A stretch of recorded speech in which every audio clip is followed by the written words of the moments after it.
We've talked a lot about phishing. We've talked a lot about emotion-based attacks. We've also talked about authority-based attacks with the spear phishing examples and spoofed emails. And today we're going to talk about phone attacks, or what we call pretext calling.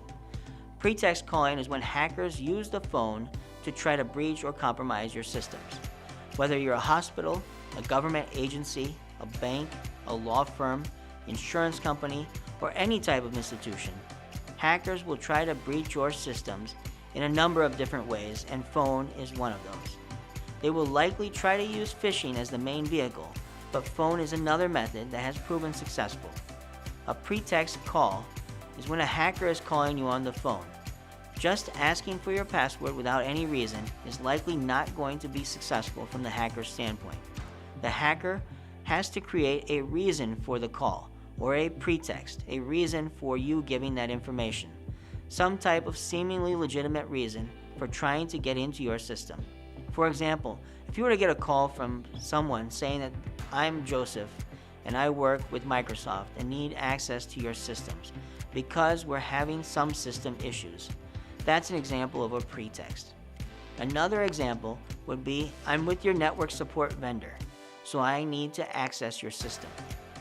Even another example would be, hey, I've spoken with your IT manager at the bank, or I've spoken with your director of IT at the hospital, and I need to access your computer or system. There are all kinds of other reasons.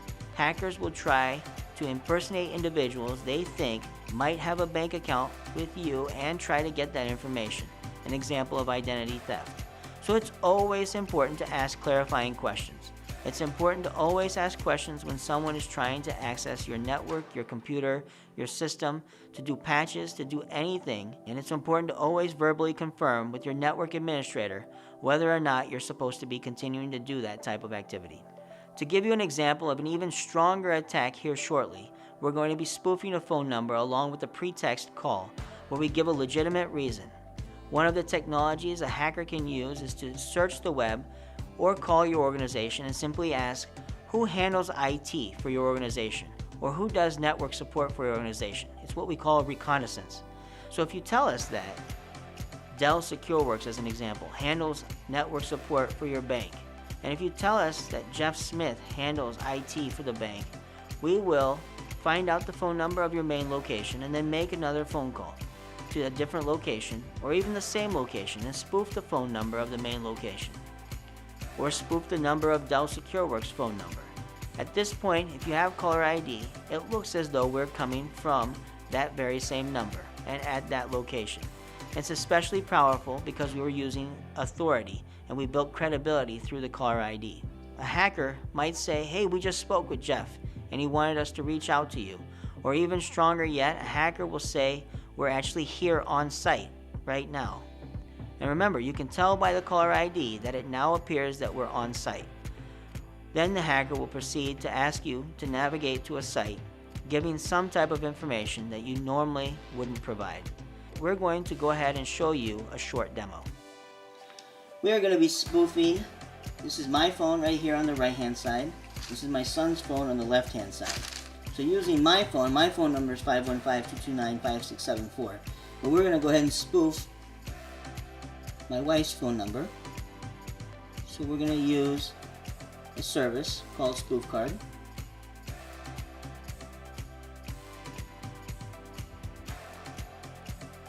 To place a call, press 1. To listen to your recorded call, press. Please enter your destination number, followed by the pound sign.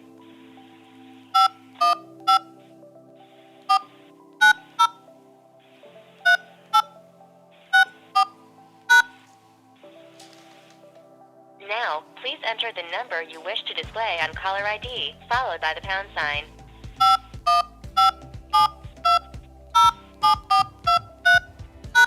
So we can record any number at that Use point. your normal voice, press 1. To change your voice to sound like... To record this call, press 1. Otherwise, press 2. You have 557 minutes remaining for this call.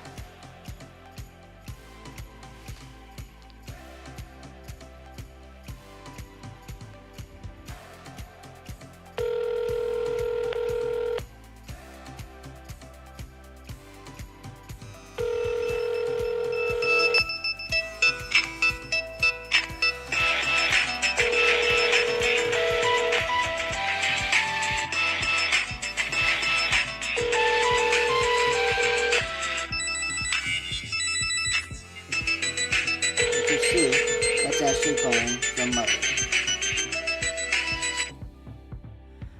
So what you saw there on that last spoof phone call was my phone calling my son's phone, spoofing the number of my wife's phone.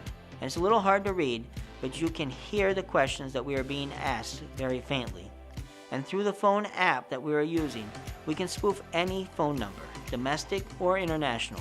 It's an example of a pretext call, and what we have to remember is that whatever type of emotion that's induced, or whatever type of authority that's created in terms of, I am calling from this number, and I have this person's permission, you have to hear it from your network administrator directly. This could be anyone in your organization being spoofed, for any reason. For example, your HR.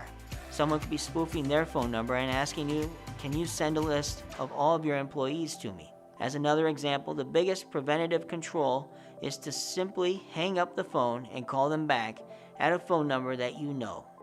Not the one they provide, but a phone number that you know. The call back to the person that the hacker is claiming authority from is the most effective way to ensure you're not falling for this type of scam.